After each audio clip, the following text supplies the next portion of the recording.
Hi, it's David Johnson here, and thank you for joining this course. I am delighted that you have invested the time to put yourself through this property investment course designed to teach you how to create wealth through property ownership. Already by taking action, you've put yourself above the vast majority of people in the world today. You see, most people only ever talk or dream about improving their lifestyle. But you have actually done something, you have taken action. I have over 14 years experience in this industry, a journey that has taken me all over the world, meeting many experienced investors, being involved in a variety of projects, and I plan in this course to share with you what I have learned so that you too can be successful. Do you know that there is enough money in the world today for every single person alive to be a millionaire? That is quite staggering. In this course, we will look at wealth in the world today, different types of investments, then look specifically at the world of property and some key principles like cash flow, leverage, compounding, and other fundamentals that you will need to understand to be successful. So if you're not where you want to be in life, maybe you need to learn some new skills. And this course will provide you with information in the exciting world of property investment. So let's get started. Let me be very blunt. The difference between the rich and the poor is not money, it's knowledge. Before we look in detail at the world of property investment, we need to back up and look at wealth in the world. Do you realize that 5% of people in this world enjoy over 90% of the world's wealth? Is this an accident or is there an explanation? I would argue strongly that these 5% in the vast majority of cases achieved their wealth not by class or creed or birth, but by having the right knowledge and taking action and thereby enjoying results. When we look at successful people like Bill Gates, Donald Trump, Richard Branson, for example, we see people who educated themselves and through action and hard work have accumulated staggering wealth. I want to be very clear with you from the outset. Investments is not optional anymore. If you are to have any degree of lifestyle, especially in retirement years, you must invest. Pensions or bank savings no longer provide the retirement security they once did.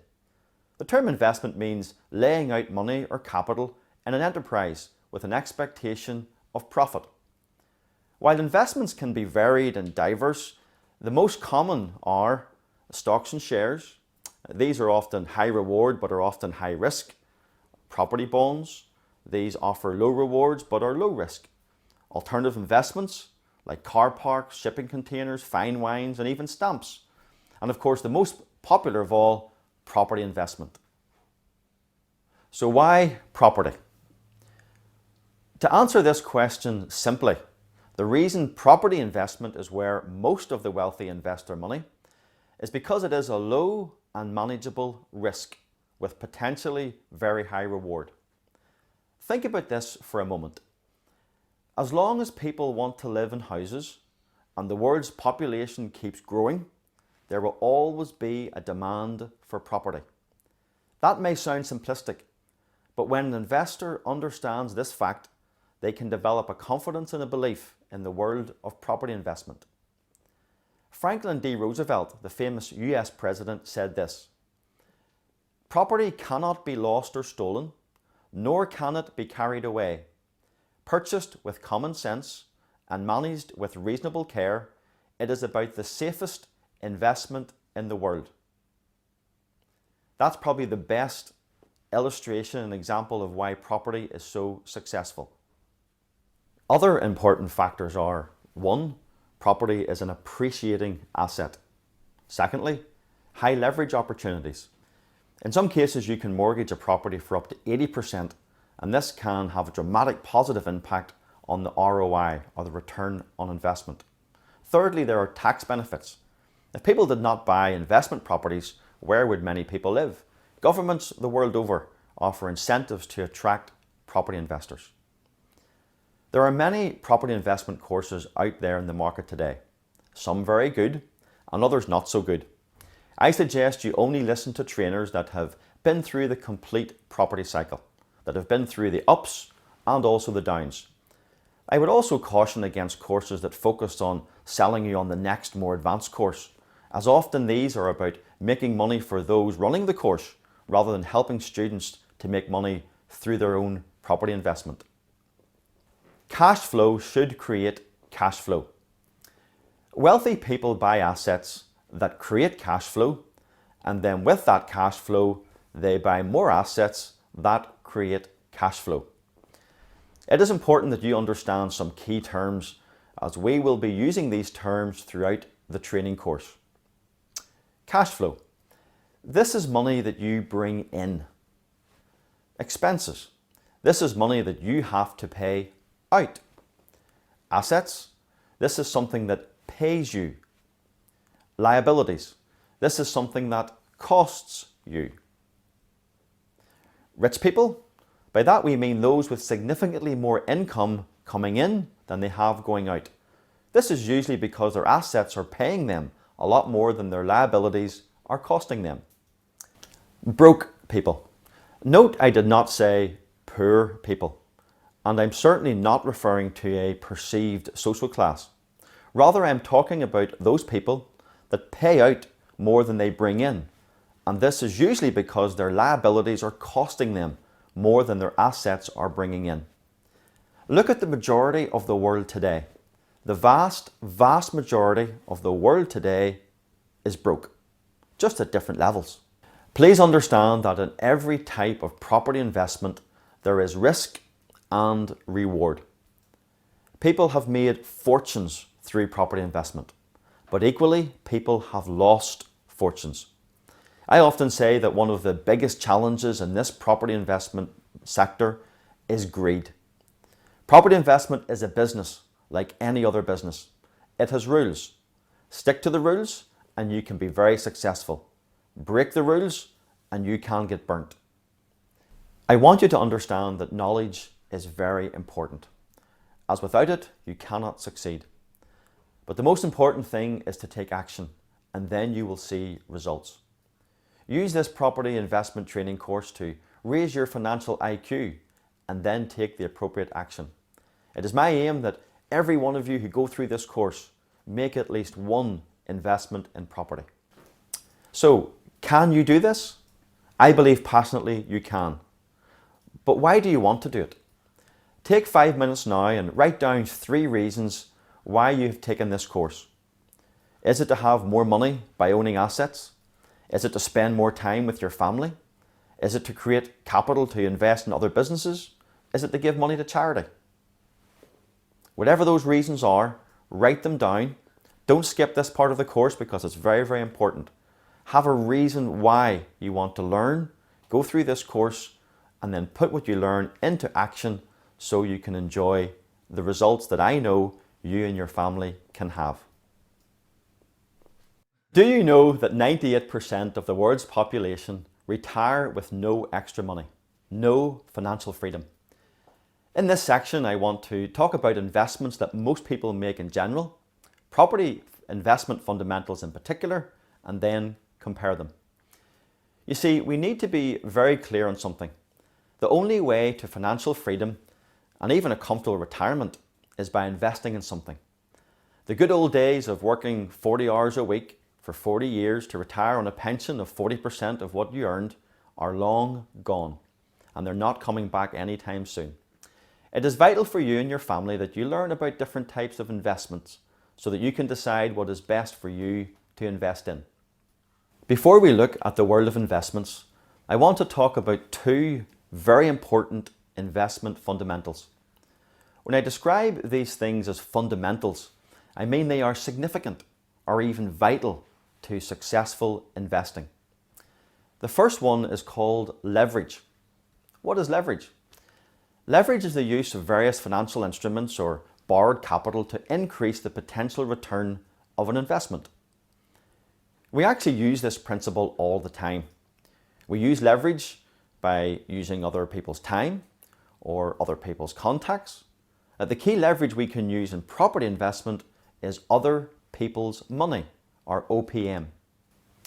The second fundamental is called the law of compounding. The law of compounding.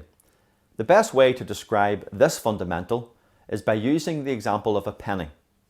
If I was to offer you £1 million today, or give you a penny and you can double it every day for 30 days, which would you choose? Well, if you had 1 penny today, then tomorrow you will have 2 pennies. The next day, 4 pennies, and the day after, 8 pennies. After 2 weeks, you would have £82, and after 3 weeks, £10,485. The £1 million I offered you at the start is looking pretty good, yes? After 21 days, you would start with £10,485, but 9 days later, you would have 5 million. That's right, £5 million. Think of it, from 1 penny to 5 million in 30 days. That, my friends, is called the law of compounding, and that's what makes property investment so good. As you are probably well aware by now, there are a wide range and diverse investment opportunities. So I want to try to help you analyse these options while keeping in mind the fundamentals of leverage and the law of compounding, and show you why property investment is, in my opinion, the best choice. It is true that in terms of returns of capital invested, that both stocks and shares are on a par with property. But wait, you can only earn on the amount of money you have invested.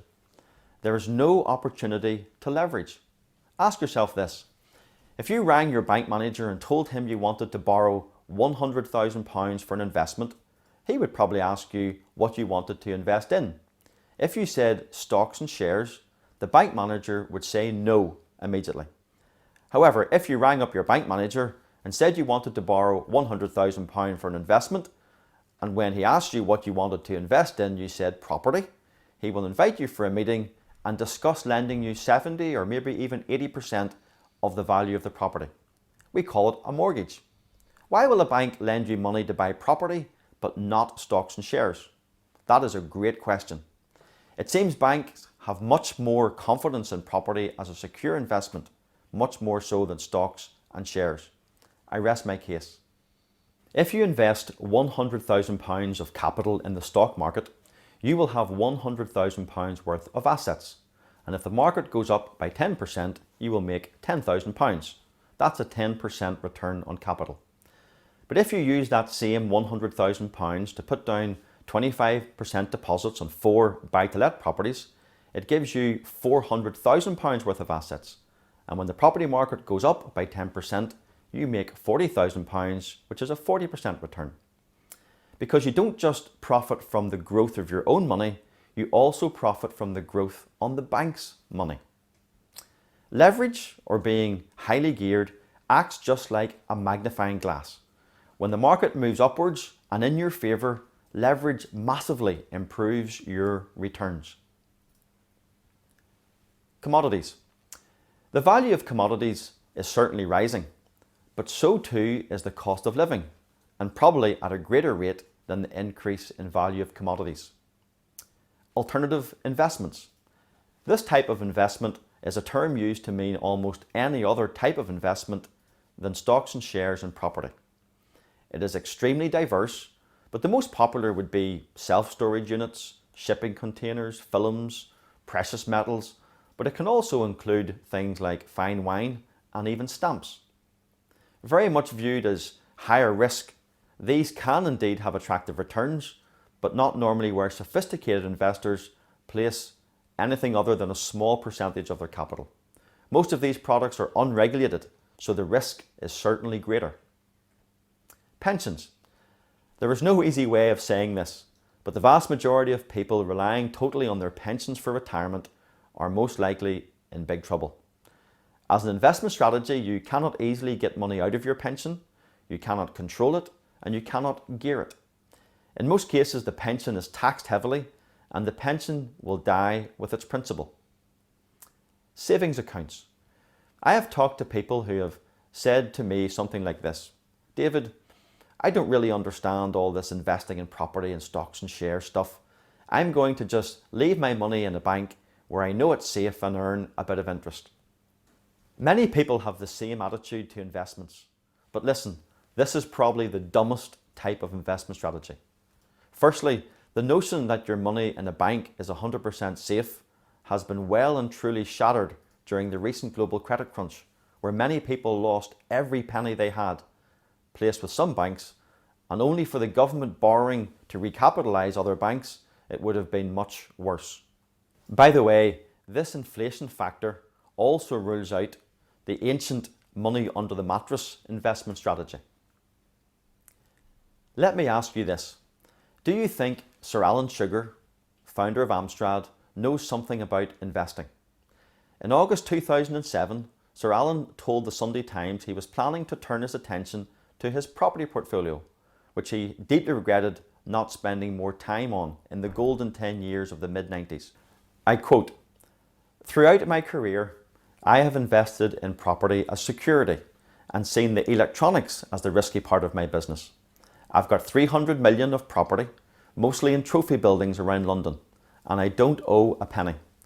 If this were leveraged properly, it could be 3 billion overnight. I need to put these assets to work, raise equity, and become a proper real estate trader." The source of that was the Sunday Times, 5th of August, 2007. Let me wrap up this segment by finishing where I started. You're going to need to invest in something if you want to retire somewhere above broke. Your government will not look after you. Your pension alone will not look after you. Savings in a bank will not look after you. And even stashing cash under the mattress will not look after you. You must take control of your own future. You must decide how you're going to use the income you currently receive or the wealth you have already created, and choose the right investments that will create wealth for you. In comparing other types of investments to property investment, it has not been my intention to tell you not to invest in these things. Far from it.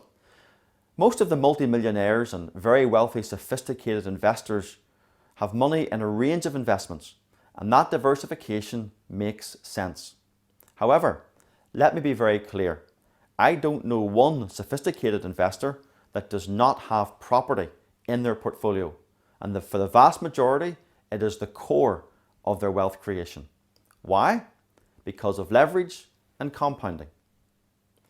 This makes property investment an investment like no other.